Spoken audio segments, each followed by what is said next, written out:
السلام علیکم دوستانو، هیله ده چې ټول روغ او جوړ اوسئ. نن سبا د فیسبوک څخه زیاتره کسان استفاده کوي، خو د فیسبوک له مهمو ځانګړتیاو څخه ناخبر دي. نو په دې لنډه ویډیو کې زه تاسو ته د فیسبوک شپږ مهمې ځانګړنې او طریقې ښایم. خو د پیلولو څخه مخکې دوستانو که چېرته زما چینل ته نوي راغلي یاست، چینل در سره سبسکرایب کړئ تر څو زما هر یو ویډیو تاسو ته په خپل وخت در ورسیږي. نو راځم تاسو ته لومړۍ طریقه ښایم.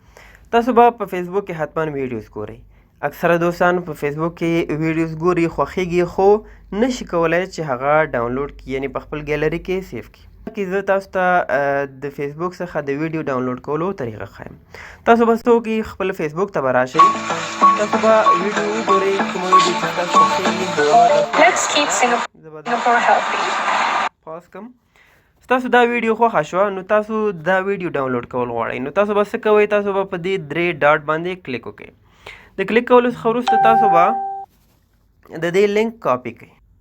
کله چې مو لینک کاپي کړ تاسو به ګوګل کروم ته راشئ. په یو آر ایل کې به تاسو اف بی ډاون ولیکئ، اف بی ډاون ډاټ نیټ. تاسو ته به د اف بی ډاون ډاټ نیټ ویب سایټ خلاص شي. هغه لینک چې تاسو کاپي کړی و هغه به په دې ځای کې پیسټ کړئ. تاسو به په دې ځای کې کلیک کوئ، هغې نه وروسته به پیسټ تاسو ته راشي، تاسو به دا لینک دلته پیسټ کړئ. هغې نه وروسته ډاونلوډ بټن باندې کلیک وکړئ. نو کله چې تاسو په ډاونلوډ بټن باندې کلیک وکړ ستاسو ویډیو به ډاونلوډ ساحې ته راشي. په دې ځای کې دوه آپشن یې درکړي چې ډاونلوډ ویډیو ان نارمل کوالټي، بل آپشن یې ورکړی چې ډاونلوډ ویډیو ان ایچ ډي کوالټي. نو په کوم کوالټي کې چې تاسو ډاونلوډ، په کوم کیفیت کې چې تاسو ډاونلوډ کول غواړئ، نو په هماغه لینک باندې کلیک وکړئ. زه غواړم چې دغه ویډیو په ایچ ډي کیفیت کې ډاونلوډ کړم، نو ایچ ډي باندې کلیک کوم، نو دا ویډیو به ما ته څه شي راخلاصه به شي. زه دا ویډیو ودروم. له هغې وروسته د ګورئ 3 ډاټ چې دی 3 کرښې چې کوم تاسو ته ښکاري په دې باندې کلیک وکړئ، ډاونلوډ تاسو ته راځي. تاسو به په ډاونلوډ باندې کلیک وکړئ. چې کله ډاونلوډ باندې تاسو کلیک وکړئ ستاسو ویډیو به ډاونلوډ شروع شي. ګورئ دا ویډیو دلته اوس ډاونلوډ کیږي. نو ګورئ ستاسو ویډیو ډاونلوډ شو. نو په دې اسانه طریقه تاسو کولی شئ چې له فیسبوک څخه ویډیوز ډاونلوډ کړئ. دویمه طریقه، اکثره دوستان د کیمرې په واسطه تصویرونه واخلي، خو کله چې په فیسبوک کې پوسټ کوي نو د هغې کیفیت خرابیږي. که چیرې تاسو غواړئ چې ستاسو تصویرونه، ستاسو ویډیو دې په ایچ ډي کیفیت کې پوسټ شي، یعنې په کوم کیفیت باندې تاسو انځور اخیستی ده په هغه کیفیت کې دې پوسټ شي، نو تاسو کولی شئ. نو تاسو به راشئ په فیسبوک ته، فیسبوک کې 3 ډاټ باندې به کلیک وکړئ، 3 کرښو باندې به کلیک وکړئ. له هغې وروسته به تاسو سیټینګ ته راشئ. په سیټینګ اینډ پرایوسي نه وروسته تاسو سیټینګ باندې به کلیک وکړئ. لاندې راشئ تاسې میډیا اینډ کانټیکټس ته. کله چې تاسو په دې باندې کلیک وکړ تاسو ته دلته ګورئ مختلف آپشن یې درکوي. په دې ځای کې به تاسو اپلوډ فوټوز ان ایچ ډي تاسو به دا آن کړئ. او که چېرته ویډیو هم غواړئ چې ایچ ډي کوالټي کې دې راشي نو تاسو به اپلوډ ویډیوز ان ایچ ډي دا به هم آن کړئ. نو له دې وروسته چې کوم تصویرونه چې تاسو پوسټ کوئ یا ویډیو تاسو پوسټ کوئ هغه به په ایچ ډي کوالټي کې راځي، یعنې هغه کوالټي کې به راځي چې کوم کې تاسو اخیستی وي. اوس راځم درېیمې طریقې ته. اکثره دوستان د فیسبوک څخه استفاده کوي خو په دې نه پوهیږي چې د فیسبوک څخه یې څومره استفاده کړي، یعنې د فیسبوک څخه یې څو ساعته یا څو دقیقې استفاده کړي. نو که چیرې تاسو غواړئ چې ووینئ چې څومره وخت تاسو له فیسبوک نه استفاده وکړه، تاسو به راشئ فیسبوک ته، 3 لاینو باندې به کلیک وکړئ. له هغې نه وروسته به سیټینګ اینډ پرایوسي ته راشئ. په هغې ځای کې به تاسو یور ټایم آن فیسبوک باندې به کلیک وکړئ. تاسو ته به دلته ښکاري چې تاسو د فیسبوک څخه څومره استفاده کړې، یعنې نن ورځ تاسو د فیسبوک نه څومره استفاده کړې، پرون ورځ تاسو د فیسبوک نه څومره استفاده کړې، له هغې نه مخکې ورځ، له هغې نه مخکې ورځ، یعنې په دې ټولې هفتې تاسو کولی شئ چې هغه د هر یوې ورځې جدا جدا تاسو وخت معلوم کړئ چې تاسو څومره د فیسبوک څخه استفاده کړئ. نو انشاءالله دا به تاسو لپاره ګټور وي تر څو پورې چې تاسو خپل وخت د فیسبوک کې معلوم کړئ چې څومره وخت مو ورڅخه استفاده کړې ده. اوس راځم څلورمې ځانګړنې ته.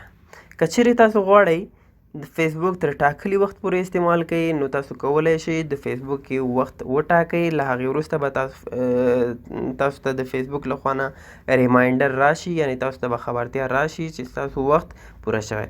نو د وخت ټاکلو لپاره به تاسو فیسبوک ته راشئ. له هغې وروسته به 3 کرښو باندې کلیک وکړئ. سیټینګ اینډ پرایویسي ته به راشئ. یور ټایم آن فیسبوک باندې به کلیک وکړئ. لاندې راشئ په دې ځای کې لیکلي سیټ ډیلی ټایم ریمایندر باندې به کلیک وکړئ. نو که چیرې تاسو غواړئ چې په هره ورځ د فیسبوک څخه 1 ساعت استفاده وکړئ یا 1 ساعت او 10 دقیقې استفاده وکړئ، نو تاسو کولی شئ چې د هغه ټایم ورته سیټ کړئ.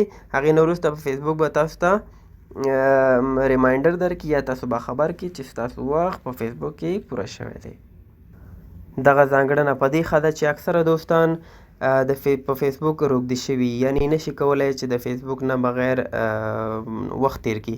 نو که چیرې غواړي چې هغه عادت یې راکم کړي، نو دوی دې څه وکړي، دوی دې فیسبوک کې وخت وټاکي چې 1 ساعت یا هم 2 ساعته یا نیم ساعت له فیسبوک څخه استفاده کوي او نور دې فیسبوک دوی ته خبر ورکوي چې د دوی وخت پوره شوی ده. نو تاسو له دې سیټینګ نه استفاده کولی شئ.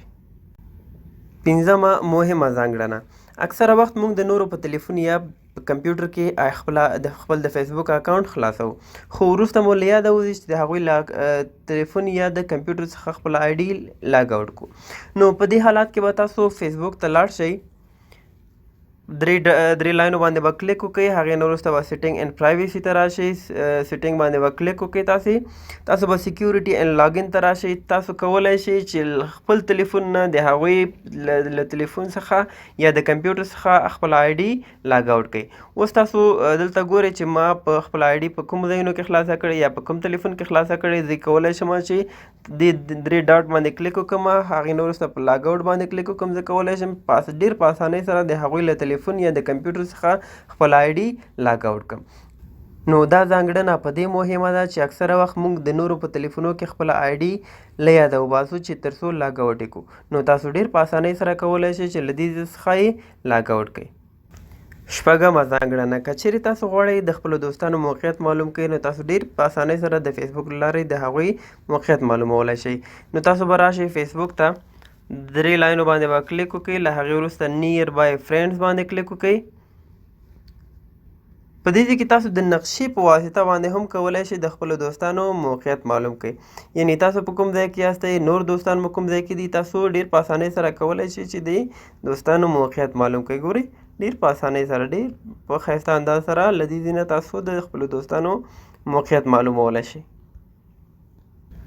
او که تاسې لاندې راشئ، د دې کې تاسو ټولو دوستانو هغه موقعیت دلته معلومیږي چې په کوم ځای کې دي دوی. لکه مثال دا ګورئ له دې څخه تاسو معلومولی شئ، یعنې په قندهار کې زما کوم ملګري دي. له دې ځای نه ډېر په اسانۍ سره تاسو کولی شئ چې معلوم کړئ په کندوز کې زما کوم ملګري دي، په خوست کې زما کوم ملګري دي، یا په کابل کې زما کوم ملګري دي. له دې ځای نه تاسو ډېر په اسانۍ سره معلومولی شئ. هیله ده له ویډیو څخه مو زده کړه کړې وي. ویډیو لایک کړئ او له نورو دوستانو سره یې شریک کړئ.